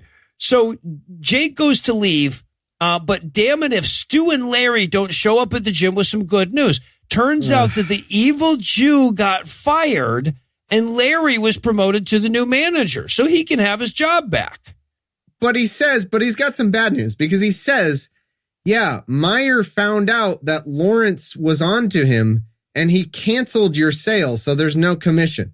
You mean the sale from 3 weeks ago that has already been delivered is in their house? He just canceled it. Like, hi, all that furniture you've been using for 3 weeks? We're canceling that. Yes, you didn't buy that, as it turns out. I don't get what does that solve? I don't even understand any part of that. They're so dumb. And then they give him a smaller amount of money. They're like, well, we couldn't get you the commission magically that we just explained. Somehow you don't have that. But here's like $300. Yep. And then Jake is like, well, God's finally providing. That's, less than secular commissions, but still providing. This is good. Yeah, no, God's providing. Now, will you guys please go help me move my stuff out of the house that's being foreclosed on tomorrow? Yeah. Right? So they do. Stu and Larry are going to help him clean up. But just then, as he's moving out, Brock shows up with his wife in his very nice car so that they can have a fight. And I'm not sure if this is intentional, but he said, she's like, oh, getting into fighting. Good fucking idea, jackass. That's awesome. And he says, hey, I'm trying to provide for my family. And she says, yeah, well, so am I. Implying like, I'm going to fuck this golf dude for money. So's my pussy. Did they mean, this is a Christian movie. I genuinely don't know if they mean that or not. Like, is that what it is? I'm providing for my family. Are you sucking any millionaire dick? No? Guess who's winning this game? Guess who's a better mom sucking millionaire dick? And of course, Larry has to hold him back again at this point. Larry starts holding him back. He's like, dude, I'm not fighting him. He's like, I'm still holding you back. I just sensed you needed some, just general holding back. Just in general. It's not specific or anything. You breathing hot air onto my neck? I feel like that's unrelated to holding back. Okay. just try to diffuse the tension. It's really good at diffusing. And then we get like this one bizarre scene where Cindy is asking God whether she should fuck her husband or the golf pro, right? Oh, God. And no one has ever used a phone in this movie. She's surfing Facebook. Imagine surfing Facebook with one... she's holding the phone 4 feet from her and using one index finger to point and click. Like, that's nothing. And she's narrating it aloud, right? Yeah. Like, you know how when you look at Facebook, you say, now I'm looking at pictures of my ex-girlfriend. Yeah. Her husband looks fat, Right. Yeah. Yep. And the scene is so sad too. They're trying to confirm a God here again. It's supposed to be like one of the Christian scenes. And she's like, hey, God, really need you to say something here, like one tangible thing, because it's been and seen. Yeah. And like literally the camera guy even waited for a few seconds. He's like, are you sure I guess I'll hold this. Oh, you guys didn't have anything planned for that? That's wow. That is the end of the. Yeah. Okay. Fade out, I guess. Woof. Jesus. Reminder, the quandary that she finds herself in is, how do I choose between a millionaire golfer who drives a nice car? And by the way, maybe he used to have groupies, but says like, oh, I'm changed. It wasn't for me. I'm settling down. How do I choose between that guy and a loser who tries to pay mortgages with shells and doesn't understand how they work and like can't like what? God, and show his me a sign. only discernible talent is getting punched in the head repeatedly. Yeah. God is up there like, I feel like I don't need to help you with this one. Like, I think I made clear I sent you a millionaire with a car. This test just answers itself, lady. Come on now. Yeah. That is her quandary. And yeah, she doesn't like Homer Simpson with cookies. She's like, Lord, I offer you this millionaire golfer. Say nothing and I leave my husband. Yeah. Thy will be done. Yeah. Oh, so good. All right, so now it's time for the big boxing charity cancer thing to start. And if you thought to yourself, as I did, oh, good, this is the finale. No, this is a multi-day tournament. Yeah, oh my God, I have that note. And also I love, we get the commentators who essentially say, hey, everyone, it's us, the boxing commentators from Jake's Dream in the beginning of the movie for some reason. Why would because it be? Even though he hasn't boxed for 10 years, he still remembers us. I don't know how it works with either. The age added? Yeah. The Howard Cosell of regional amateur boxing in Peekskill, wherever the fuck. I know. And like, what TV network is this on? Yeah. Right. Who do these two commentators work for? Like, if it's not just one guy either, it's like, well, who's paying the salaries of these people? I don't know, but they clearly couldn't afford like laptops or tablets for these guys. They've just got pages all swooshed out in front of them. I love, okay, so they can show us a crowd and they can show us a boxing ring and they can show us commentators. They cannot show us any of those two things at the same time, mind you. Yeah. Yeah, and they can play that. Someone hit the cheers button, the crowd noise button on the fucking laptop. Yes. Crowd noise. And it's just constant. Like during each match is 4 rounds, just like just constant crowd noise. It might as well come up with like a samba beat at one point. Like, oh shit, I pressed 1 on Casio. It's doing samba beat. Turn it off.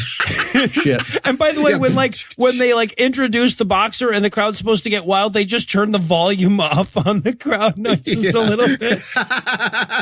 Yes, everyone raise the decibels of your cheering simultaneously. Yes, right. We're passing the same cactus again. And, Can we talk about the fucking ring announcer? Because oh God, yes. Please. Oh my God. Let's just say this guy is no Bruce Buffer. He's not even he's no Buffer brother. He's none of them. Like, I know this is a shit movie. But like, is it too much to ask? You couldn't find one of your dipshit friends who would try to have an announcer voice? Like, this is if one of my friends came to me and was like, I'm making a shitty low budget movie. Do you want to do the announcer thing? I'd be like, oh, that's fun. I'll do. And ladies and gentlemen, in the red corner, we've got the, like I do. It'd be fun. This guy, he's supposedly in a packed boxing venue and his tone is like it's an FDR fireside chat. He's like, oh, and in the red corner. Let's get ready to rumble. Okay. Okay. Yes, great. Yeah, let's get ready for the boxing match. And he's on the fucking the ring microphone. And audio guy, put some fucking reverb on it. What are you doing? Oh my God. And this guy looks like everything that you've ever found in a couch, right? Like it all formed together into one guy. Wow. Nice. Oh, he's so fucking sloppy. Yeah. And also, so Jake and his boxing team, they're watching this commentator on TV in the locker room, begging the question, what goddamn station are they watching? I know, they've got like the CCTV feed of the, right. I don't know. It's just a puppet show. If you look at the screen, they're just At one point, they do the Spaceballs, like looking at themselves and like moving around. Wait, we're on right now. How are we? Also, Tony shows up at this point. He just walks in the room and says, "Hey guys, I reconciled with the family I was upset about 2 scenes earlier. I'm done with my part now." This feels like a good time to bring this up. Read the room, man. Like this. All right. So now the intro to Eye of the Leopard starts playing. I mean, they are one note away. It's dun, dun, dun, dun, dun, dun, dun, dun, dun, dun, you know, the whole fucking way. The announcer is super sad to be there. The ref doesn't know what the fight. He's like, "I want a clean fight, and I want you to do the glove touchy thing, and then I want a clean fight." Go. He says clean fight twice. Yeah, exactly. He's like, the one thing this guy knows about fights is that refs want a clean fight. He's like, that's the only piece of information. I want a clean fight. Boxing. I'm looking at you, bad guy, black guy, looking at you. Oh, man. I'd really love for the bad guy to also be white. Can we just make Christian movies, guys? You're going to have a bad guy just also be white. No can do, amigo. No. There's no... Irrationally angry black men are the bad guy. That's this movie. But we're not exaggerating. Like that plays out now. Like they show the boxers, the only ones that have good sportsmanship are the 2 white boxers in this big tournament. Everybody else is evil and taunty and black. And mind you, we're at a cancer charity boxing tournament, and like they still have the black boxers like, "Fuck you, man," fucking punching the refs and stuff. It's so racist. There's also this great moment from Franco where he's like saying, like, "Look, I know that the guy you're about to fight is in really, really good shape, and you're you. But trust me, in boxing, a big sloppy dad bod is a huge advantage." Yeah. If he punches you, don't worry, you're fat. You're fat, so just use that. Yeah, you're good. Try to draw his punches toward your extremely fat muffin top stomach. That's my one bit of You're trying to catch a fist in there. I'm a hell of a corner man. Don't let him punch you in the mouth, or else you'll pull your pants down, and then he'll punch you in the X, and then if you fall down, you're done. You can't get back up. So good. He walks out there. We post montage, by the way, so he's supposed to know something about boxing. He walks down there. His hands aren't even up. He just walks out. Hands aren't up. Gets knocked in the face like 10 times. It's just like, oh, so he didn't do a montage. He doesn't. Yeah. Well, so they're doing turn-based boxing, and the black guy gets the first 10 turns. He rolls the dice to see how many. Yeah. But you know that's tricky because it's turn-based. But then the trainer guy Franco is like, "Do the thing where you start punching now," and he's like, "Oh." Thank you, Franco. Punching the thing you start was. And it's like, "Great, thanks, track and field coach. Run faster. Got it. Okay. Yeah. Perfect." And then he gets the big spinning roundhouse punch for the win. Super Macho Man has to style. Wind his arm up a couple of times there. Yeah, so he wins the fight. We get a quick scene where mom's putting the daughter to bed. And there's another instance where I was really glad Eli wasn't there. And then we cut to the locker room after the fight. All of the guys on his team are trying to say boxing words to each other. They run out immediately. So literally they're saying things like, "Man, that time you punched him that one time? Wow." Like stick and move, Max. Stick and move. Knockout. Already said knockout. Uppercut. Do I used uppercut. Damn it, I used do a headshot earlier. Crap. Do a headshot. So Jake starts winning again, but in more of a montage-y type of way this time. But also the O.J. Simpson's kid is also winning his fights too. Right. And they say, I'm sorry. It's just, I can't, it's so easy to not be this stupid. It really is. They say, "Hey, tomorrow it's you and Taylor." And he's like, "I got this." And he's like, "Well, he's been winning his fights." Yeah, it's a tournament. You're gonna. That's the only way this could come about. Yeah, like if you've won all your fights, you're gonna fight the other guy who's won all his fights. There's no other way it can work. Oh, we're not in the losers bracket? I figured the end of the movie would have the losers bracket also. Oh, yeah, I thought it was one of those guys who lost his way to the big championship fight. Like everyone else was DQ. Yeah, exactly. All right, so now we have to write Brock Thornhill out of the movie, right? So we have and again, just to give you an idea how bad this movie is, Brock is dropping Cindy, the wife, off at 2 p.m, right? It's very clearly the sun is directly over their heads. She says, "Thank you so much for tonight." Like, improv that bit, right? Like, clearly you meant to be filming this at night. You're not. How hard is it for you to just say thank you so much for today or this afternoon? But no, she has to stick with tonight. They were out on one of those golf benders, all night. Yeah, they were still out from last night. Holy shit. The 19th hole was fucking crazy. Yes. Yeah. But she breaks up with him. She tells him, "Brock, you're a good man. You're just not my good man." Okay, so we cut to we're about to get ready for the big championship bout. Fucking day 19 of this charity cancer tournament. Yeah. Everybody who had cancer is dead, by the way. It took so long to do this thing. Well, that's probably why they trot Cancer Girl out at this point. They're like, this has been a long tournament. I want you to know our Cancer Girl has not died. She's still here. Yeah, she comes out, gets on the mic. "Hey, I could really use the money. Like, I don't have much time left. I need the chemo now." They're saying, like, sooner rather than, okay, we'll do whatever. So keep going. But also, by the way, the announcer is such a dick. He makes her pick a favorite, right? I know.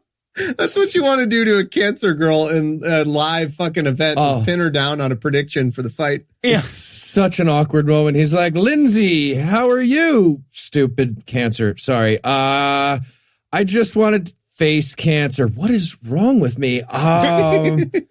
Who are you rooting for?" And she has to be like, "I'm rooting for the white guy, not." Yeah, right. Again, all she knows is one guy's white and one guy's black. She's rooting for the white guy.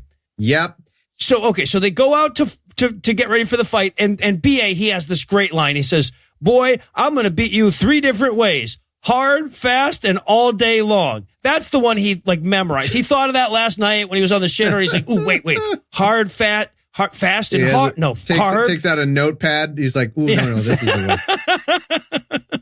Honey, write this down on your phone. Jake's just like, "Cool. Seems like, fast and all day long contradict a little bit. You could just punch, knock out." Yeah. And another fun thing about this, they somehow managed to get Jake the Jackhammer some real boxing trunks. The poor black dude is wearing basketball shorts. Yes. He's wearing literal basketball shorts. Like, they found him working out in a 24-hour fitness, and he was like playing some basketball, and they're like, "You have an amazing physique. Want to star in our movie?" And he's like, "Yeah, sure, but I'm not changing." And that's the whole movie. Okay, great. Lawrence is going to grease you down, get you all oiled up, ready to go. And you'll just go man boob to man boob and show off the aggressive contrast in topography with our lead actor. Lawrence, he's entirely greased now. You guys stop. It's too much. You need to save some grease. So, all right. So now it's time for the big fight. And Jake's getting his ass kicked. But luckily, Franco shouts out the one piece of advice that Franco's been repeating the entire movie: keep your gloves up. That's correct, by the way. You do want to do that. That's a good move. He never does it. No. And he never does it.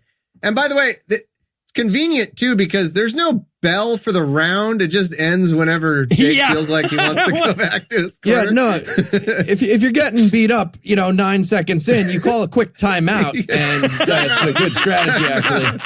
Because that's what fucking happens. This corner is base. This corner's base. I'm at base. He literally, we get 8-9 seconds of boxing. We do. Jake gets hit, and he's like, "Owie, timeout." He punched me right in the face. Right in the face. That hurts. And of course, again, they have to make BA into the bad guy. So he starts fighting the referee and shit. And he's like, "I'm going to punch this Cancer Girl, because I'm the bad guy." Yeah. And BA, once again, at a charity cancer boxing event, at one point, just decks Jake after the bell. Yep. Yep. With a 9-year-old chemo patient watching. That's how racist these writers are. They're like, "Oh man, the angry black man thing." And his fucking trainer is so furious. He's going, "What are you doing, man? If you get disqualified, this is the stupidest possible movie." And he says, "You might get disqualified." No, you're disqualified. Just the referee. There's no okay, that's a warning on fucking knocking out the guy after the bell. You stern look to you, sir. No, you're done. That's the end of the fight. Nah, I get one more cheat before getting disqualified. Yeah, so right. I'm going to either go with folding chair when the ref's not looking. I feel like that's a good one. Or maybe pocket sand. If that one doesn't work, I'll go pocket sand. But I get one more. But now it's time for my best worst. It's the best. Jake goes back to his corner and the trainer, Franco, says, hey, you seem to have all of the symptoms of a massive concussion. I'm going to call the fight. And Jake's like, no, I could push through this head trauma. Yeah.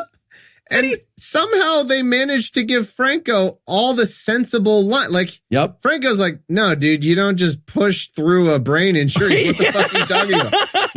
It's so weird. They give him all these sensible lines. Like, no, this is stupid. I don't. And he says, and Jake says, I can win this. And Franco goes, I don't care. Like, that's dumb. You have a brain injury. I was expecting any moment for Franco to do the Mr. Miyagi hand thing on Jake's forehead or something. No, but he's just telling him he's dumb the whole time. Like, Jake's like, I can do all things through Christ who strengthens me. Yeah. And then Franco's actual line in response is, you can do all things through stupid who you're stupid. It pretty much is. He says all the sensible lines. It's something like, yeah, but you could also be stupid through God or something. It's like, it's everything he says is right. And then he's like, okay, Red, you ready to go? The ref comes over and he's like, yep. And Franco's like, okay. No. Sure, man. Okay. Yeah. Because by the Lord, I'm ready to go. Yeah. So Jake heads back out with a concussion to make it those last 3 rounds. Yeah. Now, lucky for him, the rounds are only 8 seconds long if he gets hurt. And there's a loophole. If you hug the other man, the round ends. That's a cool. He goes out there for 3 seconds, gets his ass kicked, and then hugs OJ. And then it's like, oh, I guess timeout then. Hugging is timeout. So also there's this great moment where, like, once Jake reaches maximal stupidity, right? The trainer says after another round, he's like, look, dude, I'm not going to allow you to go back out there and fight with brain damage anymore. Jake says, leave it to God. And just in that moment, the wife shows up and she says, that's right. Leave it to God. She's there to double down on the single worst idea this movie has had. And it's one of those classic boxing match occurrences where you have a 10-minute meeting with your wife and child in the corner with no one's there somehow. Like, those would be primo seats. Like, those would be where people would sit to watch the fight. But now it's just, they just come out of the darkness and, like, it's so weird. Let God handle it. Yeah. The brain injuries are what they are. Let God handle it. That's the message. That's Roger Goodell said that too. This is not a good message. I think what they're all tiptoeing around is the fact that, like, Jake is already so fucking stupid that they're like, what's the difference? It doesn't, what's one more? What do you really have to lose? All right, so he goes out there for the penultimate round. I love, too, because he just had this, like, heart-to-heart with his family, but BA's still got to be the bad guy. So his shit talk now is like, oh, does your family love you? You love me, too. What are you, gay or something? Love your family. So fucking stupid. I know, Jake's practically like, yeah, my family loves me. And BA's like, oh, must be nice. Is that how it's supposed to, really? Is that how it's supposed to work? Oh, fuck. All right. I got some stuff to think about. Kind of like the wild card. And they pan out quickly, by the way, they do a quick cut to Cancer Kid, who is getting what she always wanted, blood and violence in tribute to her. Yeah, exactly. She's like fucking Joffrey over there, like, fight to the death for my cancer. All right, so now it's the final round, and they're fighting in slow-mo, so you know it's legit. He has to flash back to earlier parts of the movie in case you somehow didn't have your bingo yet. Yeah. And, oh, God, the big knockout is so great. Jake, in slow motion, Jake ducks 17 feet under OJ's punch.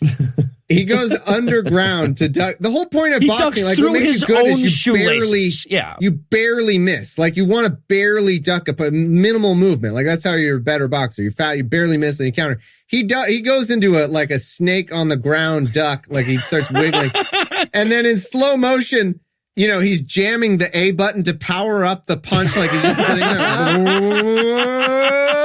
And then he goes, whap. And then like, it's a 5-minute punch that knocks him down to the bed sheet that someone laid down. What was that? Under him? What was that?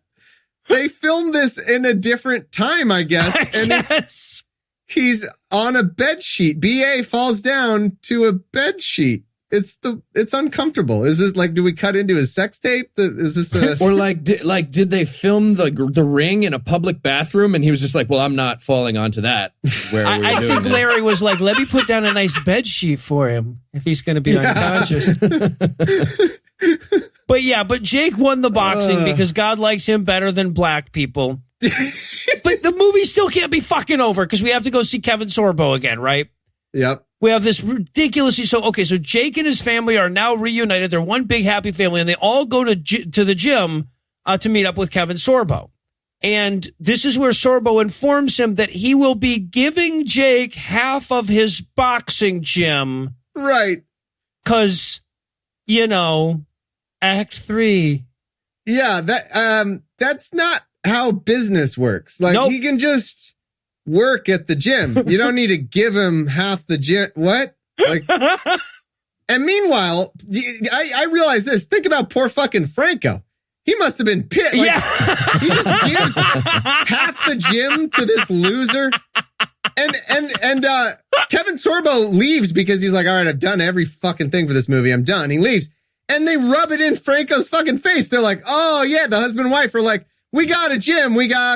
Man, gaining ownership of gyms is so fucking easy. Oh, sorry, man. But anyway, Frankie, we're going to have to let you go. We don't need three trainers here. That doesn't make any sense. He didn't pass the E-Verify, it turns out. So it's back up now. And they dig in on the brain injury. They're like, this is a happy ending, but you do have a traumatic brain injury and can never really work again. That's why we have to give you half ownership of this gym.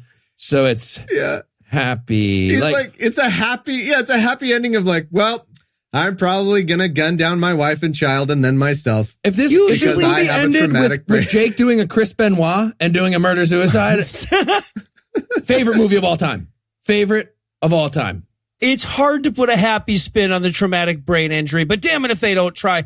And of course, right at the end, right before Kevin Sorbo walks out, he's like, oh, I almost forgot this shitty little vehicle. Who are you? And he goes, and this time he gets the answer right. He says, I'm Jake Taylor, child of God. That's apparently the answer that he was looking for the whole time, and now the stupid fucking movie can end. The answer was child of God, everybody. We were looking for child of God. Yeah. Yeah. You don't have to say what is. You don't have to say what is. All right. So the moral of this story seems to be, and correct me if I'm wrong, let Jesus be your neurosurgeon. Yeah. Right? Got to admit, worse than I was expecting in terms of morals. But since they opened the door to brain damage as a theme, I'm going to close up by asking you this. What's the worst way you can get brain damage that's still better than getting it by watching this movie? All right. I put some thought into this. I'm thinking, here's the scenario I'm thinking of. Having Andrew Torres be like, no, Thomas, you're wrong about 80s butt rock. And then he puts some on and Andrew starts rocking out. He starts headbanging, right? And he clobbers me in the temple and I'm just a vegetable after that. And it's still better than this movie because I assume I get, some amount of conjugal vegetable hospital visits or something. I don't know. Okay. Plus, I don't have to do shit anymore. Heath is going, you would definitely get some conjugal hospital visits. When you're a vegetable, people brag about like, oh yeah, I vegetated this weekend, man. Yeah. So that's still better than this movie. Life goals. Yeah. Life goals. Nice. Okay. The worst part of that scenario was the music, by the way. It wasn't the paralysis. just make clear. Okay. Worst way to get brain damage still. So Gabby Giffords? You remember her? Oh God! I feel like she'd know how to get out of watching this movie. Like she'd have a good idea. Sorry, no, I got shot in the face. I can't make it. I can't help you move. All right, well, Thomas, I cannot thank you enough for hanging out with us today. Just in case our listeners are distressed at the thought of not getting to hear your voice anymore, where can they go to find some more? Oh, Opening Arguments, highly recommend for, if you want to keep a good track of politics and the law these days. Check out a newer show, Philosophers in Space. That one's a lot of fun. People are having a lot of fun on that one. And, Noah, that's one, you've been on. So yeah.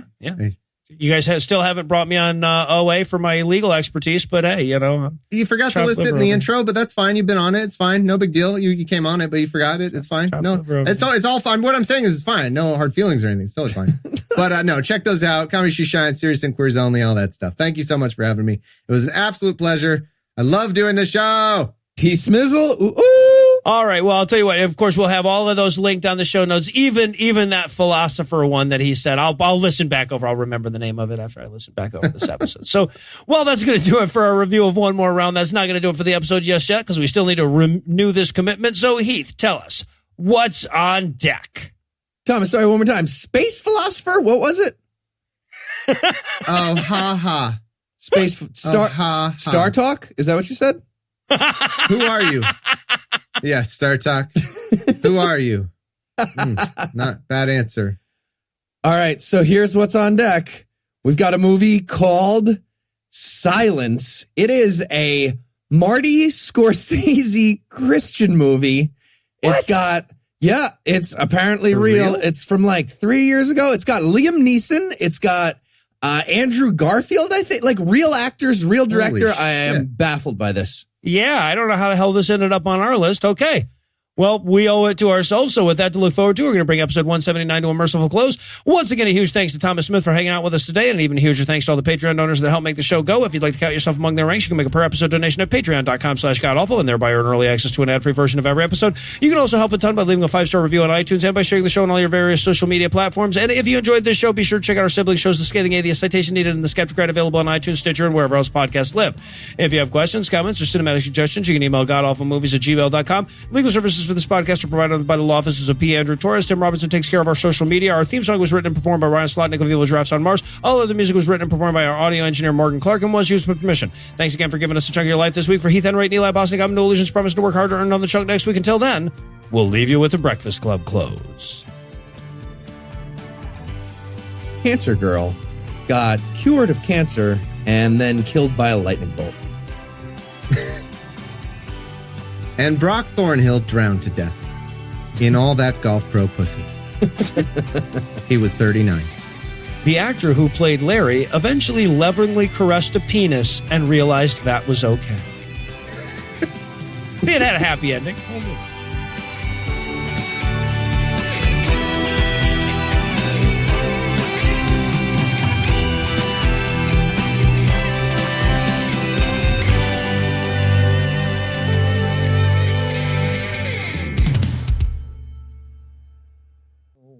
Hey, no, I don't know if it matters, but I think you might have misheard me in the beginning. I was saying since I was replacing Eli, I felt like I actually had to be funny for once, was the gist I was going for with that joke. It was a joke at my own expense, but... right on. No, I thought you were saying because you've replaced Heath before and you felt no need to be funny. When you man, I didn't even think that. That's how I took it. That's fine. That's cool. I'm sorry. I honestly did not even... I was joking like I normally come and don't worry about even bothering being funny. Gotcha. But, I think maybe your way's better. So yeah, keep it.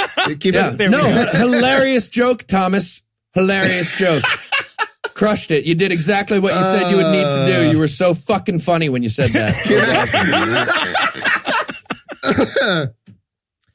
The preceding podcast was a production of Puzzle and a Thunderstorm LLC. Copyright 2019. All rights reserved.